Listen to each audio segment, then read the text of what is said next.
8 ফেব্ৰুৱাৰীত চিনেমা দেখাব মুখ্যমন্ত্ৰী ডক্টৰ হিমন্ত বিশ্ব শৰ্মাই। অহা 8 তাৰিখে গৌৰৱ গগৈৰ পাকিস্তানী সম্বন্ধৰ বিষয়ে এখন গুৰুত্বপূৰ্ণ সংবাদমেল হ'ব। এই চিনেমাখনৰ নাম কংগ্ৰেছ নেতাৰ পাকিস্তান প্ৰীতি। 8 ফেব্ৰুৱাৰীত গৌৰৱ গগৈৰ বিৰুদ্ধে বিস্ফোৰণ ঘটিব মুখ্যমন্ত্ৰী ডক্টৰ হিমন্ত বিশ্ব শৰ্মাৰ। ফাদিল হ'ব কংগ্ৰেছ সভাপতিগৰাকীৰ সকলো কলা অধ্যায়। অন্ত পৰাৰ দিশে অসমবাসীৰ অপেক্ষা। গৌৰৱ গগৈৰ মুখা খুলিবৰ বাবে সম্পূৰ্ণৰূপে সাজু মুখ্যমন্ত্ৰী ডক্টৰ হিমন্ত বিশ্ব শৰ্মা।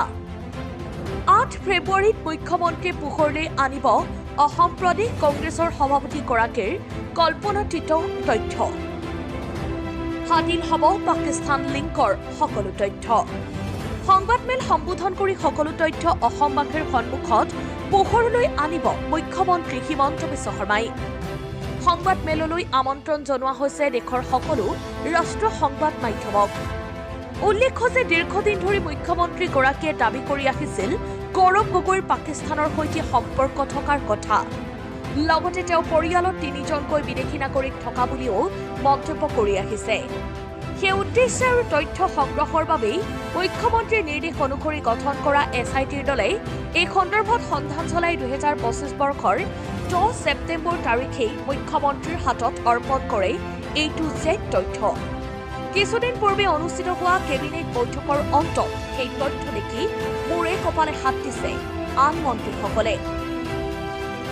শেহতীয়াকৈ গৌৰৱ গগৈক পুনৰ কটাক্ষ কৰি সাংবাদিকৰ প্ৰশ্নৰ উত্তৰত মুখ্যমন্ত্ৰী ডক্টৰ হিমন্ত বিশ্ব শৰ্মাই উল্লেখ কৰে যে অহা 8 তাৰিখে গৌৰৱ গগৈৰ পাকিস্তান লিংক সন্দৰ্ভত এখন গুৰুত্বপূৰ্ণ সংবাদমেল অনুষ্ঠিত হ'ব।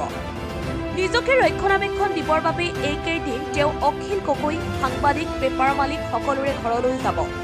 তেওঁ এমাৰ্জেঞ্চি ব্যৱস্থা গ্ৰহণ কৰিব। এতিয়া অখিল গগৈয়ে টুপি পিন্ধিবনে গৌৰৱ গগৈয়ে টুপি পিন্ধিব আৰু কোনে কাক টুপি পিন্ধাব সেয়া সময়ত দেখা যাব। অহা 8 তাৰিখে গৌৰৱ গগৈৰ পাকিস্তানী সম্বন্ধৰ বিষয়ে এখন গুৰুত্বপূৰ্ণ সংবাদমেল হ'ব। এইকেইটা দিন গৌৰৱ গগৈ চবৰে ঘৰত যাব, যাতে 8 তাৰিখে গধূলি তেওঁক অখিল গগৈও ডিফেণ্ড কৰে বা আনসকলেও ডিফেণ্ড কৰে।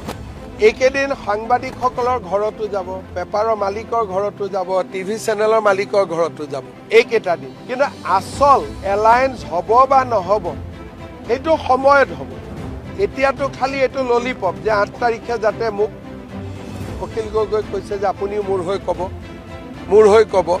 এইটো হ'ল 8 তাৰিখৰ কাৰণে ইমাৰ্জেঞ্চি ব্যৱস্থা। এইটো কোনো এলায়েন্স ব্যৱস্থা নহয়, নহ'লেতো আজি চিটকেইটা এনাউন্সে কৰি দিলেহেঁতেন।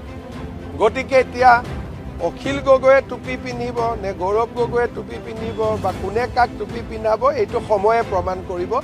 আজি আমাৰ কোনো কমেণ্ট নাই। এই হ'ব 8 ফেব্ৰুৱাৰীত মুখ্যমন্ত্ৰীৰ হাতত থকা বিস্ফোৰক তথ্য দেখি প্ৰতিক্ৰিয়া কি হ'ব অসমবাসীৰ।